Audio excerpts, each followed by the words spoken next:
Hello sir. Yan, so malapit po sa elevator yung kinuha nating unit para sa inyo sir, and then sa fire exit. Ayan. So bale, ito po yung magiging unit.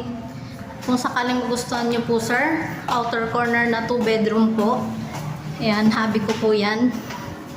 Ayan, unit 1244, patingin. Ito yung magiging view niya sir.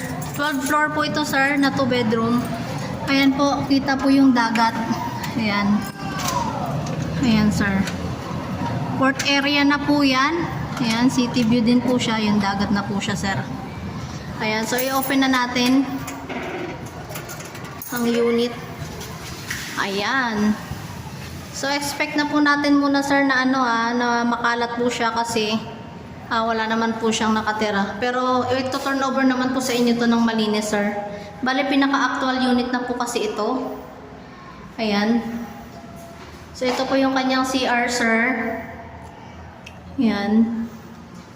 Bale kung ano man po ang mga damages po dito, may checklist naman po ito sir, may punch list naman po. Ayan, pwede po natin i-request yan bago po i-turn over sa inyo, kumpleto na po siya. Ayan. Ayan, ito po yung room. Ayan. Ayan po, dagat na po yan siya sir. City view and then malapit po siya sa dagat sir. Ayan, so ang ganda ng view dito sir. Oh. Ayan. Ayan. And then, ito po yung second room niya sir. Ayan, ayan ang second room niya. Ayan ang pinaka second room. Ayan, ganun din po dito. Ayan, natatanaw rin po sir ang school. Ayan, malapit din po siya sa school sir. Oh. Ayan yung mga kabahayan and then yung dagat po. Ayan, napakalapit lang po talaga siya sa court. Ang ganda po ng view dito sir. Oh, 12 floor po ito sir corner outer ng 2 bedroom. Ayan, as you can see din po, ayan, meron na siyang water sprinkler at saka smoke detector. Ayan. So bali sa 2BR corner, outer corner po natin sir, tatlo po yung bintana niya. Ayan, so yung iba po ginagawa pong sala yan dito. Ayan. Facing ano rin po to? Building 3. Ayan, yung katapat po niya building 3 pero kita pa rin po yung labas.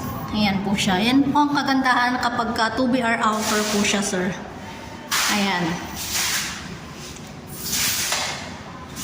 Ayan. Ito na po yung pinaka-actual unit natin sir. Just in case magustuhan niyo po Ayan. So may grease trap na rin po yan. Yung ating kitchen cabinet. Ayan. Yan po siya. Lilinisin naman po ito sir. Kapag ito turn over na sa inyo, and then i-complete po natin yung mga kulang po. Like ganyan sa shower po wala, and then yan po. Paparequest na lang po natin yan sir para mapalitan po yan. Ayan. Ayan din yung labas niya sir. Paglabas mo ng pintuan.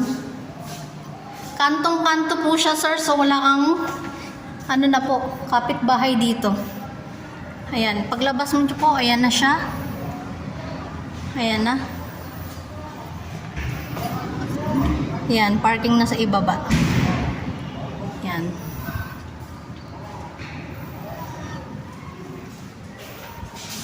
BR outer corner. Ayan, may nakaabang na rin po yan sir para sa aircon. Ayan, kahit kumain po tayo dito sir, tanaw na yung dagat.